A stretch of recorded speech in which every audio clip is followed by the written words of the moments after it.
Coucou, je vous présente le livre des éditions Grund qui se nomme « Les filles peuvent le faire aussi et les garçons peuvent le faire aussi ».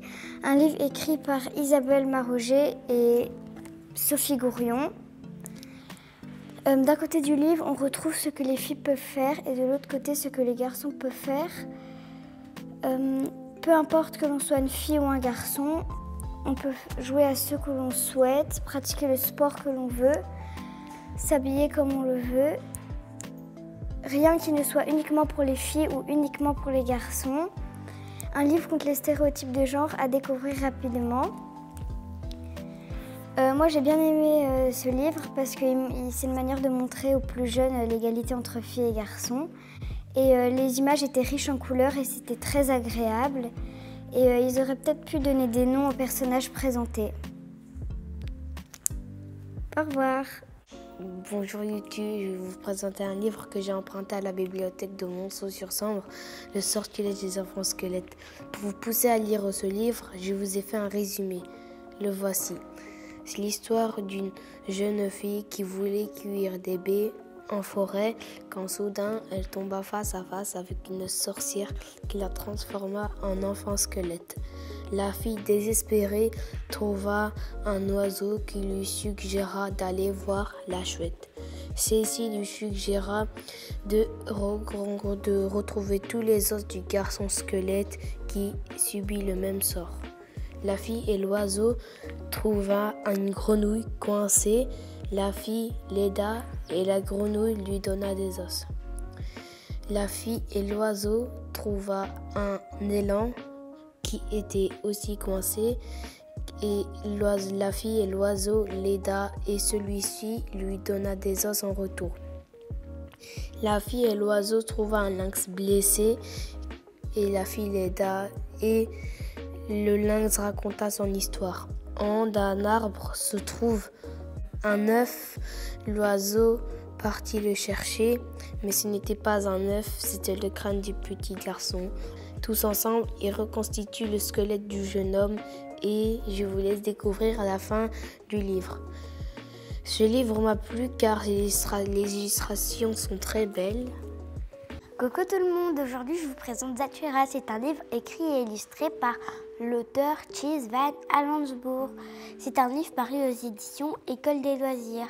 Cette histoire raconte celle de la famille Budwin, plus précisément du fils cadet d'Annie et de Walter l'aîné. Quand leurs mamans doivent partir, les deux jeunes garçons se retrouvent tous les deux seuls à la maison, trouvent un vieux tueur-sauté et entament une partie, quand soudain leur maison se retrouve dans l'espace, oui, en plein milieu. Vont-ils survivre à cette aventure? Parviendront-ils à terminer le jeu? À vous de les découvrir. Ça vous rappelle rien en fait? Moi ça me rappelle Jumanji. D'ailleurs dans certaines illustrations on peut retrouver la boîte Jumanji. Un joli clin d'œil. J'ai beaucoup aimé ce livre captivant avec son côté dans l'espace. L'histoire est immersive et nous embarque dans l'espace pour vivre des aventures. J'ai adoré l'aspect vidéo du livre. Et par contre, un petit défaut, c'est que je trouvais que des fois les visages étaient trop ou trop peu marqués par moments. En tout cas, si vous aimez l'aventure, je vous le conseille. Bye bye les amis. Salut tout le monde, je vais vous présenter un livre qui se nomme « Je t'aimerai toujours ma petite bouille ». Le livre a été écrit par Claire Friedman et illustré par Simon Mendez. La maison d'édition est Thomas Jeunesse. Ce livre parle de bébés animaux et leur maman. L'histoire décrit comment se passe le coucher chez les animaux. Chaque parent endort son ou ses petits qui passent ensuite une bonne nuit. Plusieurs animaux sont présentés, comme la maman lapin qui borde son petit avant d'aller au lit, la petite loutre qui donne un baiser à son petit avant d'aller au lit, ou encore la chouette qui ulule de douces berceuses. J'ai bien aimé les images, les illustrations sont simplement magnifiques. Un livre tout doux pour faire de beaux rêves. Bonjour à tous, aujourd'hui je vais vous présenter le livre J'ai pas sommeil. L'auteur est Luison Lellmann et l'illustrateur est Thierry Manès. Ce livre a été édité par Fleurus et la collection est Petit Zen, le bien-être des petits. Ce livre donne différents conseils et différents rituels pour que les petits passent une bonne nuit. Retrouvez des histoires qui mettent en scène des animaux comme par exemple l'histoire du petit Lucien qui ne veut pas dormir. Chaque soir, il invente des excuses à ses parents. Va-t-il finir par s'endormir? Je vous laisse découvrir. Dans cet album, on retrouve aussi des rituels comme calme comme une grenouille. Cette partie propose des postures à réaliser pour bien s'endormir. Il y a aussi une double page sur des massages relaxants. Durant tout le livre, il y a un coin par an pour donner des conseils durant tout le livre. J'ai beaucoup aimé le livre, j'ai beaucoup aimé les dessins avec les animaux colorés. La présentation était dégagée et claire. J'ai beaucoup aimé le fait que ce soit des animaux plutôt que d'humains. Mais je n'ai pas aimé parce que c'est plutôt pour les tout petits. Mais je le conseillerais pour des enfants et aussi pour les parents, car il y a beaucoup de conseils. Salut les amis.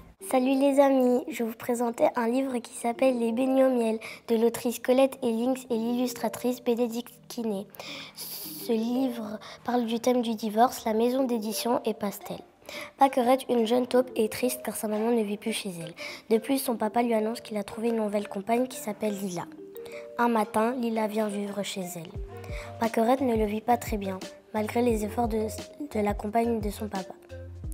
Un jour, Pâquerette est tellement en colère qu'elle descend à la cave, claque la porte. Arrivée dans celle-ci, elle voit une ombre et hurle. Que va-t-il se passer? Je vous invite à lire ce livre si vous voulez découvrir la suite de l'histoire. Les images ne sont pas assez détaillées, par exemple les personnages se ressemblent tous. L'histoire m'a semblé ennuyante et le texte est assez simple car ce livre s'adresse aux enfants plus jeunes que moi. Mais je vous laisse faire votre propre opinion. Bye! Bonjour YouTube, je vais vous présenter un livre qui se nomme Les couleurs de demain et qui a été illustré et écrit par Maud Reiger, maison d'édition, et Alice Jeunesse. Et le thème est le développement durable. Et c'est l'histoire d'une bande d'enfants qui se rend compte que le monde devient chaotique. Trop de population, trop d'activités et pas de place pour l'ennui. Et trop d'arbres à couper, trop de nouvelles choses, etc.